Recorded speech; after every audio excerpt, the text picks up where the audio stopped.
So what delightful topic do you have for us this evening? Well, we're talking about window of tolerance. That was not the reaction I was expecting. Welcome, Psych fans, to another fun-filled, action-packed day of psychology. My name is Spence Kohler, and I am got a lot of fun things to talk about today. And my partner in crime Is Allison Fabricius coming to you from a closet, excited to find out about what we're going to talk about today and just how much is going to stab me in the heart because it's probably something that I need to learn about and talk about. So, Spencer, take it away. All right. So this is one of my favorite topics. I really enjoy talking about this a lot. And this is our window of tolerance. And one of the things that I like to start this off with is talking about where we are in our current state of this world. There is no doubt, I think, in most people's minds that the level of tolerance is getting smaller and smaller and fewer, right? We're seeing things like road rage increase. We're seeing an increase in domestic violence. We're seeing an increase in quite a wide range of problems and issues in our society today. And so this topic I think is really, really relevant to jump into because there is a lot to unpack, and we're going to explore bits and pieces of that. We're going to be talking a little bit about the brain and how it functions and how it works in specific ways, as well as what we can do to help us acknowledge what's going on and happening in our bodies. So, first of all, to unpack this, there's a window of tolerance that we want to talk about, and that is the optimal state in which we are able to function, right? We are able to cognitively give responses and reasonably good responses at that. And we're able to function well in society and in our jobs and the things that we're going and doing on a regular basis. And this window of tolerance is something that we want to maintain. It's something that we want to have be a part of us. It is something that we want to reside in as much as possible. However, there are so many times in which we are yanked out of this window of tolerance and put into a couple of other stages, okay? And we're going to talk about these today and unpack some of these bits and pieces here to help us. And by the time we're done, I hope everybody walks away from this going, hey, I have a better understanding about A, myself, and B, they have a better understanding about how to recognize when they are shifting between these different states, as well as what they can do to help get them back to this window of tolerance once they slip out of other areas. So, Spencer, yes, is this an actual window? yes. You mean like an actual window? Yeah, like can I see out of this? Hopefully you can see out of it. Hopefully you can see into it. Hopefully you can see around it, and hopefully you can see through it. Or is there more to your analogy? It sounds like there's more that I'm not picking up on. So when I hear window of tolerance, I think of an actual legit window. hmm And hmm as something that I can that's in my wall that I see out to the outside world of my house. Right. And so I think for me thinking about a window of tolerance, like you said, you can see through it, you can see around it. Hopefully you see through it because the window of tolerance is sort of the lens that we have in hmm our psyche that allows us to view and engage with the world. And Yes. there's sort of this above our window of tolerance, which sometimes can be called manic or mania, hmm which is hmm really excited. I operate from this probably more often than I should because I'm really excited about life and I get really excited about just, yes, go get life. And then underneath that window of tolerance is depression and frustration and a variety of things. And if we're living a lot of our lives above this, and so when I think of the window of tolerance, I actually think of a sine wave. And that Mm, window is sort of that space on the sine wave that Hmm. is your optimal level of functioning in the world. And Hmm. the top of the sine wave is where we visit, but we don't necessarily want to live because we get exhausted. Hmm. And the bottom of the sine wave is sort of when we're bottoming out of life. And Hmm. that's also not where we want to live. Now, something to keep in mind as we talk about this today, we're human. And Yeah. so the window of tolerance is a place we'd love to spend all of our time in. Hmm. But like we talked about in a previous episode, um, we all have stuff. And sometimes that experience, and I think Spencer, you're going to go into this. So this is just me You sort of bet. prefacing, not No, trying this to is great. steal your Great. thunder. Our life experience can, as we're having interactions in our life, cause us to move out of this window of tolerance. And Hmm. so, what we're hoping, I think, to talk about today, Spencer, is when we kind of get forcibly nudged or kicked or thrown out of Hmm. this, how we can regulate and come back to it, Hmm. or also just recognize when we're not in it. And that Right.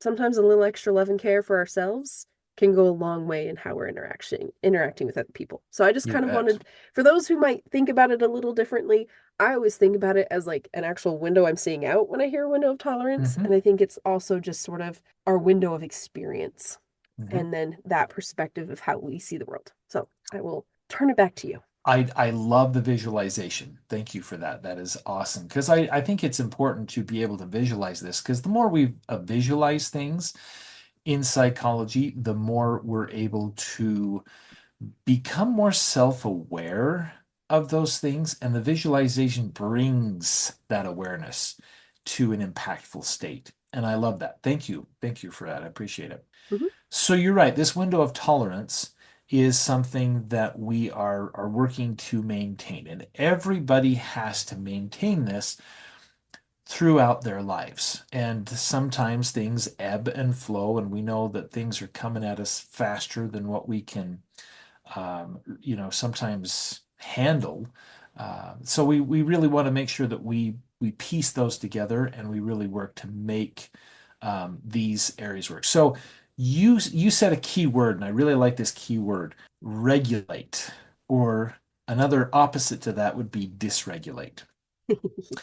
And I really like that terminology, and it's not necessarily in this particular theory, but I think it really helps. Some of us have been in a state of dysregulation, and we know that, or we've seen other people be in a state of dysregulation where they are not thinking logically. Think about a yelling match between two siblings, for example.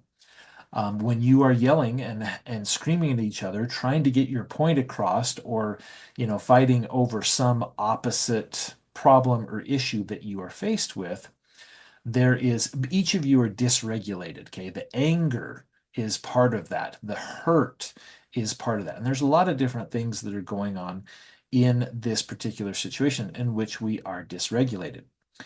Now in comes another part of this, to where we talk about the brain and what's going on as we talk about this window of tolerance and these different states that we can pass through.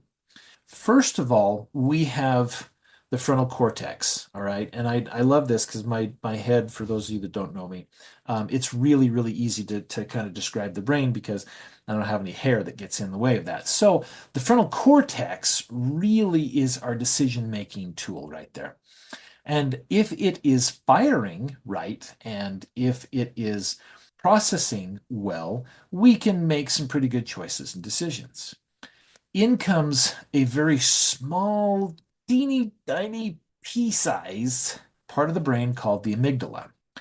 And that is just right back over here, right behind your ears, like right in between your ears. If you would, point towards each of your ears, you're totally pointing to that amygdala right in the center of your skull. And that little guy right there, oh boy, he is in charge of your fight, flight, or freeze. Is he And so also in charge of your fawn? yes, and you're fine too. Good. Thank you for that. And when we are in, or if we get into a state of dysregulation, that means that the amygdala has kicked in. And we can feel that in our bodies. And I think that's important for us to discover. And we're going to talk a little bit more about that discovery as we talk about what happens in the body when somebody goes into a state of dysregulation. So, Spencer, Uh-huh. interceding sort of in this anatomy of the brain. So, would you say that when we are in our window of tolerance, our prefrontal cortex is the one that's running things? Like Yes. when we're in that happy, things might come at us, but we're kind of Hmm. just tackling the gentle waves. Our Hmm. prefrontal cortex is the thing that is chugging along. Right. And then our amygdala and things around that amygdala are what is pulling us either up or down out of that window of tolerance. Is that Hmm. accurate? Okay. Yeah, perfectly. And one of the ways that we know that is because we see the blood, for example. And this can be there's tests that you can run, but essentially when somebody becomes dysregulated, the blood leaves the brain, right?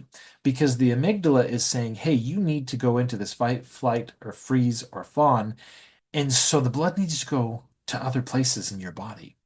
So think of maybe the last time you went in for a job interview, or you asked your boss for a raise, which I know are two things that both of us have done quite a bit recently, is experience some of those high pressured moments.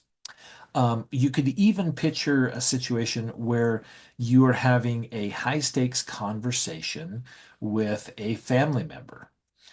These types of situations, because they are high pressured, because we have strong beliefs one way or the other as to how this is going to go, we tend to get dysregulated. Okay. We can walk into that interview and there's all this pressure and stress and strain and worry and concern and anxiety. All these different things pile up on top of us, and pretty soon the amygdala is like, "Oh, I got this. You're in a state of trouble, and I need to save you. I need to rescue you." And it does. It does. It comes along and it takes over. But when it takes over, that means that decision making part of your brain, that frontal cortex, well, it doesn't necessarily make choices and decisions. And it definitely doesn't make good choices and decisions. And I'll give you an example of this. The last time you ever had an argument or have been in an interview or asked a boss for how did you remember what you talked about? Did you remember everything that you said? Did you remember everything that happened? No. Right? And that's because our bodies go into this mode where we are just using essential organs to do the fight, flight, freeze, or fawn. And that's it. And beyond that, there's not much else. Okay. Now, there are other signs because that's the brain. There's also the endocrine system. And for those of you that don't know the endocrine system, those are the different lymph nodes and different things in the body, the different hormones that are being secreted by our bodies. Well, all of that kicks into quite a bit of haywire, if you will, because we go into this state in which we are dysregulated. So, oftentimes, if we're in a constant state of anxiety, we can tend to have a low of dopamine that's going on and happening. And we can feel different things in different parts of our body. For example, think of the last time you had to get up and give a public speech. That's not a good example. I love speaking too much. Oh, well, that's a good point. I do too. But for the main majority of folks, that's feared somewhere, in the neighborhood of, death. That's pretty close to it. Let's see. What's another good example? Hey, can I pause you really fast? Go for it. Because I've had like 16 ideas, so I don't want to mess your flow up too much, but No, you just need to keep interrupting me. You just need to say, "Oh, Spence, yeah. Oh, what about this? And oh, I've got this idea." so we've mentioned fight, free, I can never, okay, Flight, fight, flight, freeze, or freeze. fun. Yes. Now, those are when our body shifts into the survival state. Yes. And as you mentioned, that's when our body starts running off of adrenaline Hmm. instead of the balance of hormones that our body generally functions best off of because You you have bet. serotonin and dopamine and a couple other things. Hmm. And so our body is meant to operate from that place.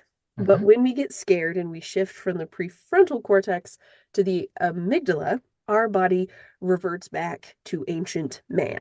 Yes. So the reasons, Primitive. yes, so we go back to primitive man. And Hmm. primitive man needed to survive because he and she were up against a variety of dangers, Hmm. and their bodies were very good at switching them in to fight or flight. So either Hmm. I'm going to fight this bear or this lion or this predator, whatever it was, Hmm. or I'm going to run. And so our bodies got really, really good at being able to switch that on to save our lives and Hmm. then switch that off to be able to go back to our normal lives. Right. But when, as Spencer, you were talking about, we live in a constant state of anxiety and stress, Hmm. that adrenaline just builds up in our body. And Hmm. cortisol kind of comes from our body, I think, being in a constant state of adrenaline. So the Very true. cortisol is a stress response, stress hormone that just Hmm. builds and builds and builds if we never release that adrenaline. Hmm. And so that's one thought that's been coming up is just like we're meant to survive. We're meant to Yes. have those reflexes. And so when we get nervous when we're public speaking, or when we're nervous when we have to talk to our partner about something that's a really big deal for us, or Hmm. when we need to set a boundary, our body does not recognize the difference between those conversations and getting chased by a lion. Hmm. The difference is when you run away from the lion, you expend that adrenaline. So by the time you've escaped, hopefully you've escaped, your body can then reset to its regular levels of hormones. But in the world that we live in now, there's nothing to run from. Like, Right. we want to be having those conversations, we want to be showing up in our lives. Hmm. But if we never offer ourselves a physical release, that adrenaline, that anxiety, that fear builds and stacks, and our bodies were not meant to survive that. Right. Oh, I'm going to stick that on the table, and then we're going to talk about fawn for just a second, because Do it. that's that in my pre-therapy days, that was my Hmm. natural state of being. Mm. And what I find very interesting is we have fight, flight, freeze, or fawn, and Hmm. every one of these responses are responses to predators. Hmm. So primitive man could have chosen, and we see this in the animal kingdom, we see this as a coping skill to survive. So flight is I'm going to pick up that rock and I'm going to go after that lion. Right. Flight is I don't have a rock and I don't have a skill set, so I'm going to run. And you hope you're faster than your Or there's a predator. yeah, there's something you can climb up on, hide behind something. Yep. Freeze is not something that we generally employ as humans because we're too noisy and we smell too much. And so some animals employ freeze. And so their natural response for survival is to freeze and not move. Now, Mhm. as humans, we might freeze. My ADHD paralysis kicks in and I legit just freeze until my brain reboots. But Mhm. when it's more of a survival response, freezing can also just mean we get stuck in our thoughts or we get stuck in our same patterns. And the only thing we can do is just keep putting one foot in front of another with the coping skills that we have. And Mhm. sometimes freeze can look like getting lost in work. Mhm. Sometimes freeze can look like just mindlessly scrolling. I think Mhm. if we were to talk about the most common freeze response we have in the world today, doom scrolling, which is sad because it only freaks you out more.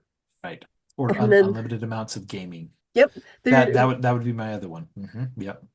freeze sort of if we were to talk about dissociation, which Spencer, Hmm. you might need to explain it better than I do because I know when I'm doing it, but I don't know how to describe it. Hmm. When we dissociate, that's when we are leaving the world we are living in and escaping somewhere else for a while Hmm. so that we can try and gather our resources to cope again. Yep. And then the final one that I mentioned, fawning. So, fawning is what you see in like The Lion King when you have the hyenas going up to Scar and complimenting him and like being all subservient and just like, oh, great Scar, and all of their weirdness. That was a horrible, horrible voice. But the point being, fawning is what we do when you know there's an alpha around and you are Hmm. trying to make yourself as small subservient and agreeable as possible. You bet. And this is not always conscious. For me, Nope. this is not conscious. For me, this No. is just, I'm scared, I'm nervous, I see that you're big and you have control in the situation and I don't, so I want to be as agreeable as possible. Hmm. So these are just kind of these are your four things to keep in mind. And we all do all of them, but I Hmm. also think based on our life experience, there are some we gravitate more towards than others. Hmm. And so when we leave this window of tolerance, as Spencer said, we feel it in our body. And so it's so powerful in order to kind of regulate again, to understand what it feels like in your body. Right. Maybe when you're fawning, your shoulders kind of crunch in and you Hmm. slouch a little bit more. Or when you freeze, like you legitimately just kind of freeze Hmm. and your body stiffens up. Hmm. When you're flight, I just always feel that in my heart because my heart is just pounding a mile a minute. So usually Right. it's flight for me, and then Hmm. it's fawn. So it's Mm. like, There you oh, go. and then it's like, very nice. And then fight is not a general one that I go to, but that's when your blood starts boiling and your hands start clenching, and maybe Hmm. you raise your chin and you're kind of trying to get a little bigger. And Hmm. fight can also just happen internally. So we might not always act out these things, but you will notice them in your body in certain places. Yeah. So I just wanted to put those out on the table as we're Hmm. talking about these things. Yeah.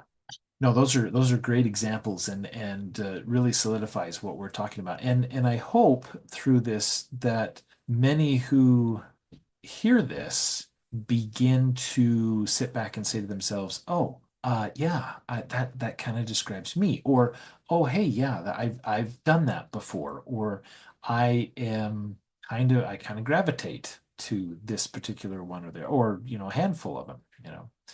And I think that's important to be able to look and have that self-awareness and be able to say, which ones do I gravitate to? Which ones do I tend to use to help protect myself in a wide variety of situations? When we have, oh, go for it. Sorry, that was the other piece. All Good. of these things are protection pieces. Like Yeah. sometimes we frame fight, flight, freeze, or fawn Hmm. as a bad thing. Hmm. And I think we can be destructive to our mental health when we look at ourselves and go, "Oh, I fawned again. I'm such an idiot. Like, why can't I just be braver?" Or, Oh, yeah. "Oh, I just picked a fight. What kind of a jerk am I?" And the more we label these things and vilify them, the harder it is to actually make friends with them and help ourselves regulate. So none Hmm. of these things are bad. We're not bad for employing them or having them in our lives. We're human. We were Hmm. built to react this way. It's Hmm. just it's not always healthy to live there. Yeah. And Yep. so it's good to understand this is my body, this is my amygdala trying to protect me, and I Hmm. have additional skills to move through this and work through this. Yeah, yeah. And that's exactly the case. If you think of times when you've had an overbearing boss, right? Or you have a loved one in your life that is really manipulative, or condescending, even. Somebody who is really controlling of you and your said situation or who you are. These are the type of things that kind of come out when we're confronted with those individuals. Some of us may sit back and say, well, it's not necessarily an individual. Sometimes it's a situation. It's walking into the conference, and all these people are around you, and you're like, I don't know anybody here, and I am a little out of my element. It is starting a first day of work in a new job and getting to know new people that you're going to be working with and starting on your training. It's a whole slew of different circumstances that we find ourselves in that brings that about, and those fear responses, those safety mechanisms, shall we say, into play.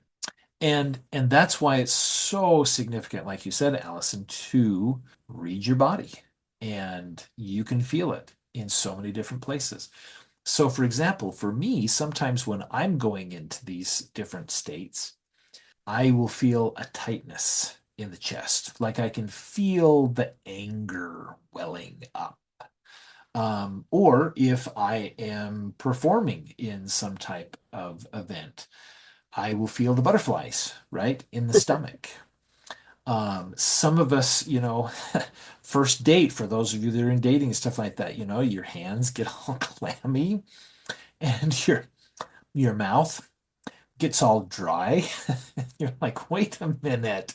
And these are things that are there to help protect us, but they are the signs and signals that we need to pick up on to be able to say, oh, yeah, this is where I'm headed. This is what's going on. This is what's happening. I am moving out of my window of tolerance. I Right. am moving out of my ability to handle situations the way that I would love to. Exactly. And I love the idea when you first started out by saying, is this a window I can look through? Yes, but when we move, like even if you're looking at a window and you're looking out across the landscape, but all of a sudden you take a step to the right or to the left and you're no longer in front of that window, then we get into two other states that we're going to talk about and share a little bit more of an insight of what these look like and what they may feel like. So the first one we're going to unpack today is hypoarousal. So this is usually if we were to see this window of tolerance in three different sets, one on top of each other. The window of tolerance would be in the middle, and hypoarousal would be at the bottom. And then there's one that's at the top, just to give a visualization of what these might look like on a chart. This hypoarousal is a state in which we tend to shut down. Now, I can't tell you how many times I had clients who would come in and start to talk about thoughts and feelings and talk about what's happening in their lives. And it gets really overwhelming, especially if we're talking about traumatic things or past issues, things that we haven't quite unpacked before. And this is kind of a new situation. And literally, just like you said, you were talking about earlier about how some of these may look like, all of a sudden you start to see the shoulders slump and shrink forward. All of a sudden, the body becomes closed off. The head kind of drops. Sometimes the eyes begin to stare off into the distance, or maybe the individual is kind of looking down and they just begin to stop and they have a hard time functioning. I've seen some people that will be right in the middle of a conversation, or I even ask them something in a therapeutic session and they won't respond. It's almost like they are, like I said, dissociate. They are someplace else entirely. And that's what this hypo And that's with an arousal is. O. Yeah, So hypo. hypo means Mhm. low. Yep, means a low. Can you think of any other examples where you've seen this? Um, well, I want to hit on, as I answer this question, I want to hit on dissociation for a minute. Do it. Do it. Dissociation happens when our brain and our body disconnect. It Hmm. no longer feels safe for us to be in our body Hmm. because maybe in times past we were taught that it's not safe in our body, Yeah. or maybe it's just we're not used to feeling. And so when Hmm. we start thinking and our thinking triggers our feeling, then our brain goes, the only way to survive this is we have to separate our thinking from our feeling. So Hmm. we're just gonna sever that, go wander off in a place that feels much nicer, and we'll come back maybe eventually At a later date, we hope. at a later date, whatever that date might be. Hmm. And sometimes dissociative states can last for a while. Hmm. Sometimes it's like 15 minutes you're scrolling on your phone. Sometimes you just have you ever just gotten lost in thought? Hmm. Like your brain kind of starts running about, I just saw this news article. I need to do taxes. Taxes. Yeah. I need to go do laundry, and then there's dishes, and then I need to figure out dinner for the next 2 weeks. And then your brain just kind of starts stacking things. Hmm. Yeah. Because our brains are designed to survive. And so they're troubleshooting, they're looking for all of the things that are going to add more stress. Hmm. But because we're already soaked in adrenaline, we get stuck there. And Hmm. then our body's only response is run away. And so then all of a sudden, maybe the favorite lyrics of your song just pop into your head. And then you start thinking about the artist and then their albums and then their collaborators. Hmm. Or I get lost in books a lot. I Hmm. know when I was married that I spent a lot of time in books because books Hmm. were safe. Yeah. And they had this there was now the books that I read We're not like we had this little bit of a misunderstanding or a ginormous blown out of proportion one, but then there's heaving bosoms and there's dances and there's horse rides and it's gorgeous. No, I read like spy action adventure SEAL team novels Ooh. that did have a love story and were fun.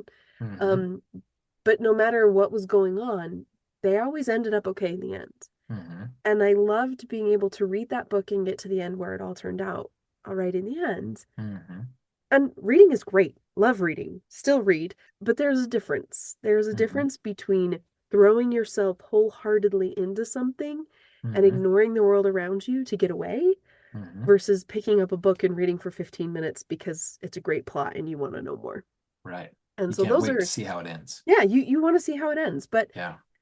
a piece for me of that hypo, desperation comes in a lot. Hmm. In desperation or despair Hmm. of just, I have no control. I don't have a game plan. I don't know what I'm going to do. I'm trapped. Hmm. Those are all feelings that come up for me when I'm in this sort of hypo shutting down phase. Yep. Yeah, definitely. I think one of the things for me is this is a place where the brain kind of can set up camp and really trash on yourself, over it's where we live in the shoulda. I should have done this, or I should have been this, or I shoulda, and when we should on ourselves, it can hold us captive there for a while. And it's really hard to pull ourselves out of that because sometimes these states can be almost like a comfy, familiar blanket, right? Because we've been here before. Uh-huh. We know what it feels like. And even sometimes in some cases we can sit back and say, oh, we deserve it. We deserve to be here, right? That's not the way it should be. And it's not where we should pack up and live. But we tend to gravitate to that because we are essentially shutting down. And these are situations where people will come and approach you and they say, "Hey, Allison, what about this?" And there's no response, right? They'll ask you a question or they'll interrupt, your thought process, and you'd be like, "Wait, what? I wasn't listening. I was someplace totally different. I have no idea what you were talking about. I have no idea where where we are. What are we doing? Or what time is it?" We literally close off all of those indicators in our minds and we just go elsewhere. Well, and we're on autopilot because Yeah. our body is trying to conserve energy because there Hmm. is crisis. Yeah. And if are you really going to go plant flowers or figure out the color you're going to paint the kitchen or Hmm. how to problem solve this thing if you're so overwhelmed? You Hmm. don't have extra energy and so you shut down. An example for me today was actually I did go into a little bit of hypo today at Hmm. work. I've been sick for what feels like the entire month of February Hmm. and have just taken on a lot of new things that I am fully capable to do, but they're new and I'm a perfectionist, so I want to do them right instead of do and experience. Of And course. so there's a lot going on in my head all the time. And Hmm. so when it comes to something that I'm familiar with, it is really easy to go on autopilot. So I ended Hmm. up in a meeting today and I was just kind of nodding my head and just kind of like, can we Hmm. just be done? Like, I just don't Hmm. really want to be there. I want to go back to my desk and I want to turn on my music and I want to do a spreadsheet so I don't have to deal with people. Hmm. And someone asked me something and I kind of blew them off because I was just like not blow off, but for my Right. slightly people pleaser self that always wants to be very supportive and helpful and kind and friendly, I kind of was just like, no. And then I was like, whoa, whoa, whoa, whoa, whoa, whoa. This is not how I want to operate in the world. But also I was exhausted. And so Hmm. I got to negotiate with myself what can I offer that is supportive to this relationship? Ooh, that is not going to overextend myself. And so it's moments like that when you can recognize it and go, I'm not interacting the way that I want to. What can I do? What, how can I reset? And I don't know that I responded in the healthy of ways because then I kicked into flight of not I didn't run away, but it was just like, okay, then I'm gonna work extra hard to kind Hmm. of kick myself into gear. So our hope is to find a happy medium, but the Hmm. first step is recognizing. And so for me, when that interaction happened and the room kind of went quiet, I was like, Hmm. oh no, let's try again. Yeah, that is awesome. I love that story. And I think one of the things that's I don't know, this might be a little scary, but have you ever wondered how many people are actually driving to and from work or driving around and we happen to be in a state of hypoarousal? I don't want to think, Kate, this hasn't happened very often, Right? but there has been one or two times in my life when I pulled into my driveway and went, how did I get here? Right? Yeah. Yeah. We totally kick into auto and we go and we do. And luckily we can operate a vehicle for the most part safely, but But it's also freaking terrifying to get yeah, out and be like, yeah. what just You're happened? like, was I speeding? Did I actually stop at that stop sign? Was Were there a there any, yeah, pedestrian that had to pedestrians jump over? around? Yeah, and I mean we'd laugh about that, but yeah, that's where a lot of people are. And any time the brain has a minute for quiet, it's can do that. If we don't take time out of our day to deal with some of these, traumatic thoughts and events and issues and take care of ourselves mentally, that's kind of where we are. And that's like I said, that's one of the reasons why we see people who will change lanes and not turn on a turn signal. And you're like, Mhm. hey, turn signals are still legal, in the state. And Or who, it's hard. yeah, or I watch people go through red lights, and sometimes we think it's because they're speeding, but sometimes I think it's just because they're like, the car in front of me went, so Yeah, I'm going. And it's like, nope. yeah, yeah. Yeah, so this is definitely something that we need to watch out for. It is something we need to be aware of, and it's something that we need to work to get back to that window of tolerance. Because when we're in that window of tolerance, we can drive safely, we can get to and from our various destinations. We're You nice know, to people in meetings. yep, we're nice to people in meetings. We come up with appropriate responses. We are able to function how we are supposed to function, and that's part of the benefit of this, and recognizing it within of your in your body. All right, before we move on to the next one, is there anything else that you think would be good to unpack here? I just want to say, so Spencer has said it, and I just want to kind of reinforce it. Hmm. We're all going to feel these things. You're not a bad person if you're feeling these things. I'm not a bad person because I was not my best self in a meeting today, or that I used to run away and hide in books. Hmm. That doesn't make us bad people. As he said, we don't want to camp there. We don't want to like put up a tent and then go put up a portable shower outside and like make this our new living space.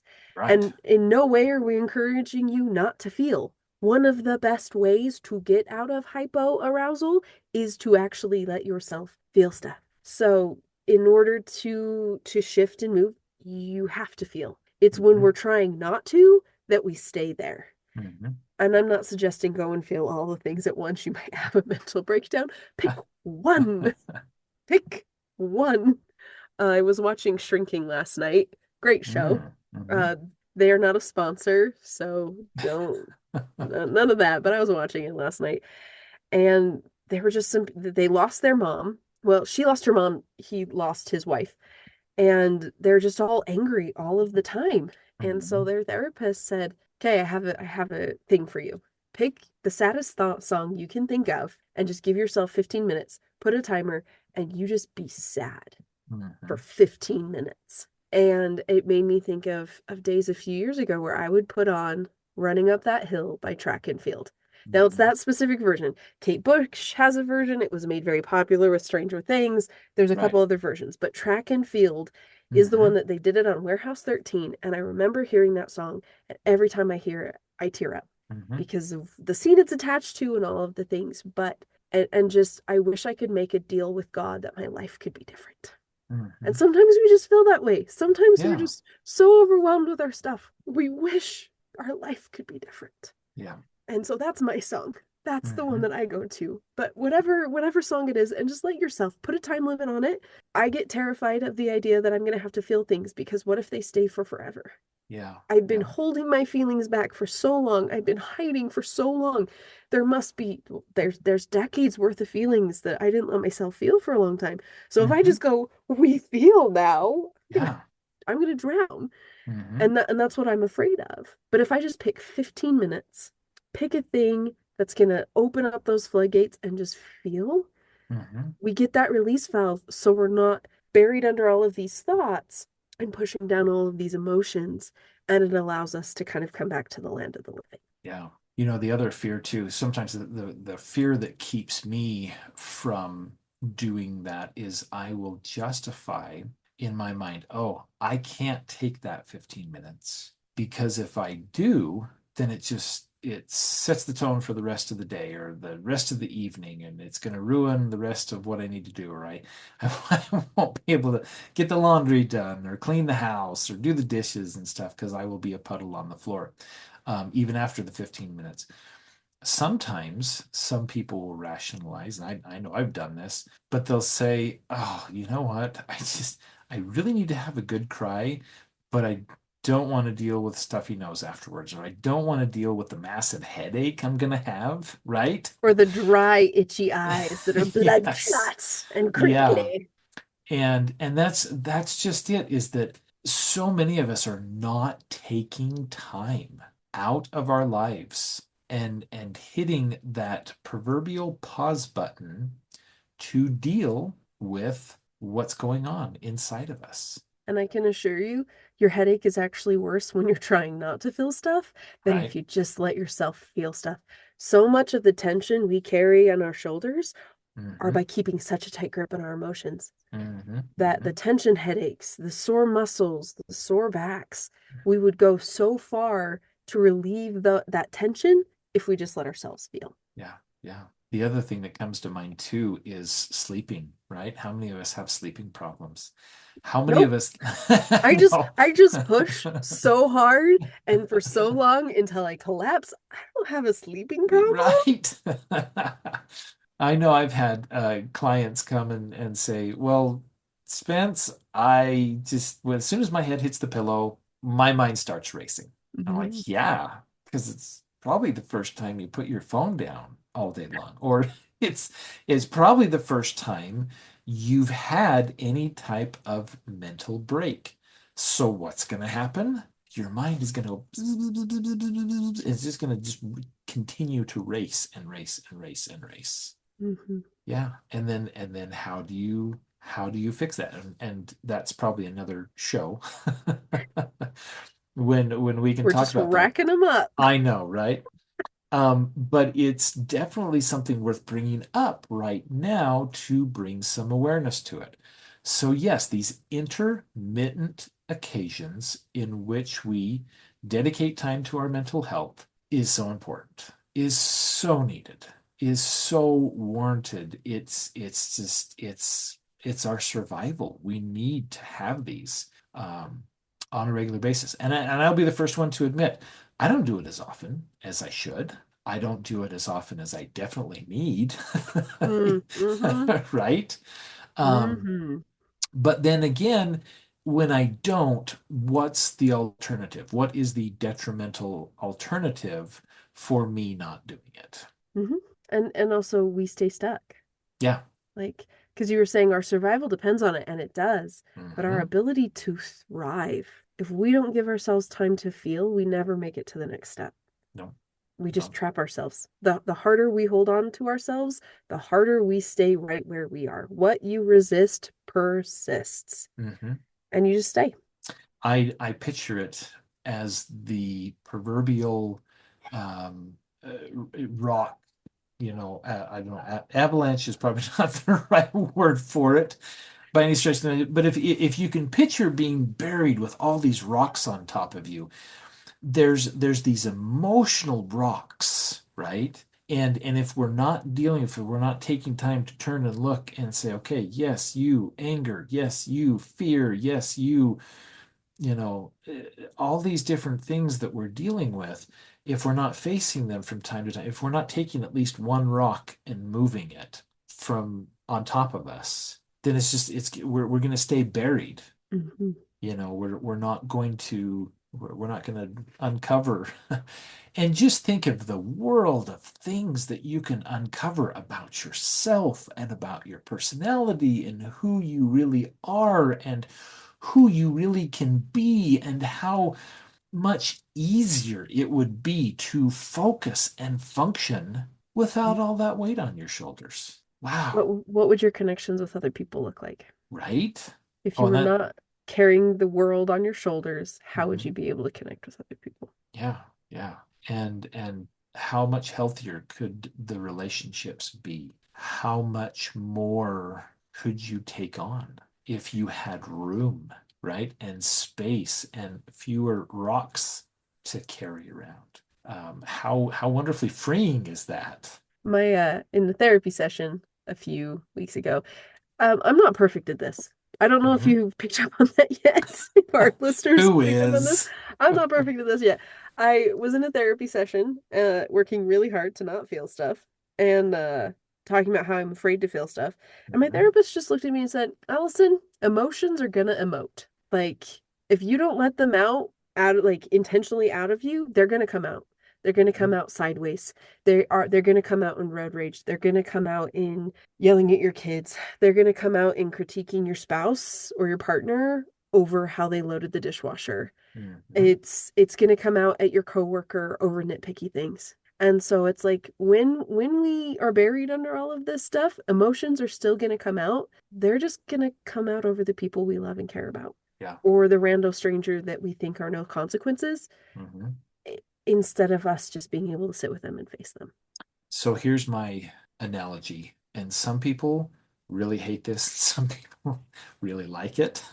But I'm going to roll with it because it really speaks to all of this. So as we continue, so if we picture our bodies as a volcano, and inside of us, we are just stuffing and stuffing and stuffing and trampling and tamping down all of our emotions.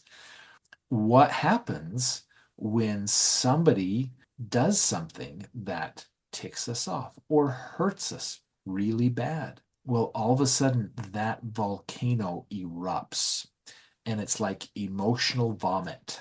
Just and it doesn't matter. It doesn't care who's around. It doesn't care who is in its path. It doesn't care who's in the wake. It's going to get all over everything and everyone. And that's like you said, when you see people that lash out at other people, they say things that they normally wouldn't say and don't hopefully mean. And that gets messy when we lose control. And that's like you said, all these other things that creep up and come out. And all of a sudden, whether you wanted it to or not, all of that comes out. Dante's Peak, Yes. pyroclastic cloud, anyone, any, Boom. it's just gone. Mushroom cloud, atomic bomb. Here it is. Yeah. And it does. It gets messy. It gets all over everything and everyone that is around you, whether you want it to or not. And that's really hard. And that's really can be scary to a Mhm. certain degree. Well, and we're seeing this in comment sections of social media right now. Hmm. We're Hmm. seeing this where people are keeping a tight enough hold on it for the people they know and love and care about, Hmm. but they have to vent it somewhere. And Right. so it is getting vented on rando strangers on the internet because that's the only safe place to do it. But we feed off of each other because Yeah. then if you're out of your window of tolerance and you see someone else out of their window of tolerance, then all of a sudden Hmm. you're going back and forth and saying things and we forget that the people around us are human. Yeah. We We forget forget the that humanity. and Yeah. and so it's so easy to get lost in dehumanizing people and losing compassion because there's just so many feelings because we haven't offered compassion to ourselves. Yeah. 100%. Yeah. I like that. All right. In the time left and remaining, we have to get to this last section of this window Or of well, tolerance. we can Uh-huh. or we pause because we Oh, have hit past our 45 minutes okay. and we pick up. The choice is yours. I'm good either way, but the choice is yours. Let's do that. Let's pick up for another time and stay tuned for the next Okay, but I need to know what bits the and other piece pieces. is. Oh, I you need to what you have to have the carrot. You have to Okay, have or carrot you dangled can in front of you. cliffhanger me. You can cliffhanger me and everybody else. Okay, so here's the carrot to bring you back for the next episode. So we have to look at something called hyper arousal. So we've had hypo arousal, and we've talked and touched about that. But now we've got to talk about hyper arousal. And then after we get through that, the next parts we have to go into is what do we do about it? When we slip into hypo or hyper, what do we do? How do we get back? How do we take that sidestep back so we can see clearly out of this window of tolerance? And that is what we are going to continue next time. Oh, I'm so excited for us. This is going to be so awesome to do a very long, too long, didn't listen. I hope you listened. There's Right? been so many good things happen today. Or if you just like a summary, the summary is we talked about just the window of tolerance. There's a couple different ways to visualize it. It is a window, and if you step away from the middle of that window, your view of things change and eventually you can't see anything. Mhm. I talked about it as a sine wave, that it's you there is this beautiful in between space where we want to live, and sometimes in hypo, we're down at the bottom and we kind of lock ourselves down, or we're hyper, which is what we're going to talk about next week. And then we also talked about our four F's, which is fight, flight, freeze, or fawn, what Mhm. they look like and how they affect us, and that they are tools of our body for survival that we need uh and they're important to us. We don't want to shut them down. They matter. It's just we don't want to make camp and live there for forever. Mhm. And then we have just finished up by talking about hypoarousal, which is when we're shutting down, we're overwhelmed, we might dissociate. And the important thing is not to just live there and keep suppressing because it will come out. And we don't want it to come out on our family or on rando strangers on the internet because the world needs more love. Mhm. What the world needs more is love, sweet love. So that's where I will leave you with today. The whole reason why we're having these conversations is we're human beings and we feel. And Mhm. we can get so trapped in our feelings and so stuck in our heads that our feelings mean stuff about us. Mhm. They don't. Feeling angry, feeling frustrated, feeling sad, feeling overly excited, and so the rest of the world stares at you like you're crazy. State. State. Yeah. They're just feelings. Mhm. And so love on yourself and love on your feelings because it just means you're human. Yeah. That's what I've got for everybody today. What do you have, Spencer? I love that. That is, I don't think I could even begin to perfect on that in any way, shape, or form. That was a fantastic summary. The one last thought I will leave is this. This whole podcast that we have created and we are doing is for those that are not quite able to get out and do therapy. However, this is a great opportunity to look within inside of ourselves and be able to say, do I need to get some of this out? Do I need to talk through some of my thoughts, some of my feelings? And if you feel like you do, I highly recommend seeking out a competent professional, one in which you feel able to talk about these things because it is a great, great release valve for us so that we can function. That's the whole name of the game, right? Is to be able to function and function well. And if we're not functioning well, maybe there's something we need to do about it. And we'll talk a whole lot more about that next time. And know that you matter. Know that you are important. Know that what you offer the world is beautiful and powerful and epic. And maybe it's not feeling like it's epic. Maybe it's just quiet. Maybe it's steady. Maybe it's steadfast. And that matters too. 100%. We'll see you next time. We look forward to you joining us. Thanks, everyone. Have a good one.